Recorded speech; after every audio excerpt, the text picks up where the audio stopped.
Well, today's topic at hand, today's guest co-host is a man who knows all too well about creating successful restaurants and brands, not only here in the UAE, but across the globe. Absolute pleasure to welcome to the sofa, to welcome to the show, the founder and the partner of the Maine Group, Joey Ghazal. Joey G, good to see you as always. Thanks for joining us. Such a pleasure. And I mean, who better to ask? I mean, you are one of the pioneers of homegrown brands here, taking them international, building that brand over several venues across the city, and of course, as I mentioned now, globally as well. Let's stay in Dubai for a moment. And you know, when you jumped in with your partners and set up the Maine Group, what sort of kick-started that evolution at the moment? What's changed the most in the dining scene here since you've been here?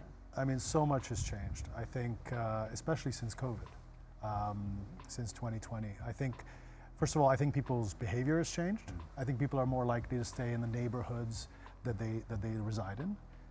And we've worked really hard to create places that, you know, really take the shape of the neighborhood that they're in. And I think what else has changed is I think that you said earlier, a lot of the restaurant groups that are homegrown in Dubai are going international. They've become really the benchmark internationally. It's become a hotbed of innovation and culinary innovation specifically. And I think a lot of brands are coming to Dubai now, but they're paying attention to brands that were born in Dubai as well. I wanted to ask you, Joey, Yes. it's always great having you with us. Thank you. Thank you for coming. The Maine, let's talk about the Maine. It was established 12 years ago and it has gone international. How has that been, being a Dubai homegrown restaurant, taking it to New York, you've taken it to London, New York coming soon? No, we're in London for sure. Yeah, London for sure, Yeah. and then Turkey and Ibiza Correct, as well. and Ibiza as well. Yeah, so can you tell us more about that, please? I mean, I'm super proud. You know, first of all, I'm a long-time resident of Dubai. Yeah. I've been here, I'm not going to age myself, but I've been here all of my life. I went to DES, I went to DC, I'm a proper Yes. Dubai boy. I could say wholeheartedly that I've seen the Dubai story firsthand, you know, Yeah. I've been here. So, I mean, I think it's amazing. I mean, I'm super proud of the idea that, you know, we create a brand that, you know, alters the dining landscape, the DNA of the city in a small way. And yeah, moving to London and taking the brand international was a big move. Yes.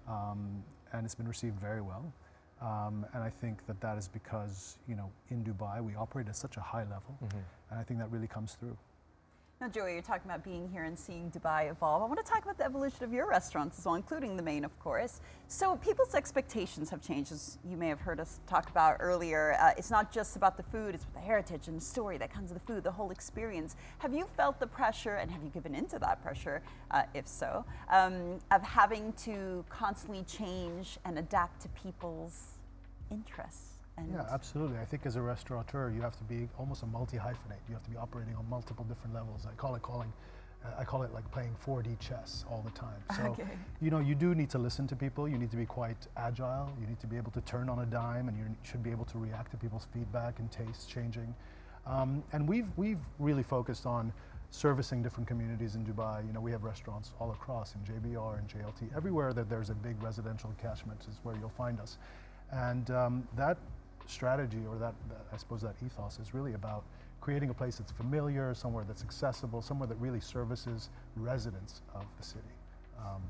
But you keep the same menu, generally speaking. You want people to know what they know what to expect, or you want to surprise them? We have a lot of items on our menu, and then I call on different dishes depending on where we're opening. So something that is, for example, by the beach is maybe more fish focused. Something that is in downtown is more meat focused.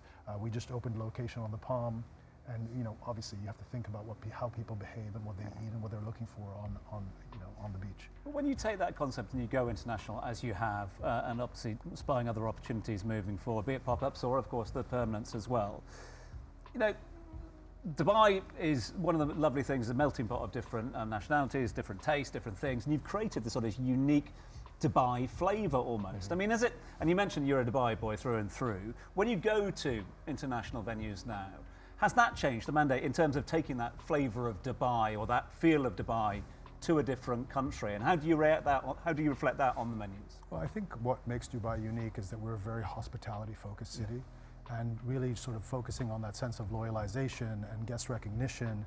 And like I said earlier, we really operate at a very high level. And I think that's what we bring to the market, is we bring that pure hospitality. We're very, very guest focused. I mean, the entire city is built for the user. And that's what we bring, I think, to the world. But has that got easier as well? From the first times when you went out to market internationally, and they said, "Where are you from?" and you went, "Dubai." Right. Has that changed now? Do you go to market now, and the very word Dubai is more of a door opener? I think in the last couple of years, I think we've really become the benchmark for hospitality brands internationally. Yeah, and as more people are getting into hospitality brands and treating them almost like luxury retail brands, I think people have started to put a good amount of importance on this sector. Amazing. Joy, I wanted to ask you, because the Maine has been a staple location for anyone that comes to Dubai. Yes. I take everyone that comes to Dubai to visit. That's the first restaurant that I take them to. How do you stay consistent in this ever-changing market since you opened the Maine back in the... I think it's a long answer, depends how long you have. But I mean, I think number one, it comes down to the people that you work with. We've been around now, like as you said, for 11 years, and a big part of our team has been with us since day one. And a lot of them have grown with us in that time, and we have a huge sort of team retention. It's a lot of training. You can teach people to serve, but you can't teach people to care. So we look out for people that really care about what they do and love to serve with soul, we call it. And I think that really comes through. And then there's a lot of little technical things that we do that gathering a lot of information. We call it connecting the dots about our guests, so that when they come back, we know where they like to sit, who they like to be served by, and no matter which venue they go to, even around the world, they're recognized and received as if they were in their own neighborhood. That's very true. That's why I keep going back all the time. How important is social media for you guys? Because there was obviously a time where I'd heard from restaurateurs that it was so annoying that people were spending so much longer at their table because they were capturing all their food. Is that something you're still seeing? And how much are you relying on social media for marketing to get the word out? How relevant is it still? I mean, hugely. I mean, again, I've been in hospitality for a very, very long time, my whole life, since I was 17, and I've really seen marketing change with the advent of social media and TikTok and different mediums. And it's a very visual medium. Sometimes I joke that I'm not a restaurateur, I'm a creative, I'm an editor, I'm a magazine editor, because the images and the constant content that you have to put out there is so important. And I think the users, the clients, are part of that viral moment. And you give into those trends, or no? I don't know that it's a trend. I think it's just become something that we have to contend with, and we use it to our advantage. So that's why I'm here, right? Right. That's very true.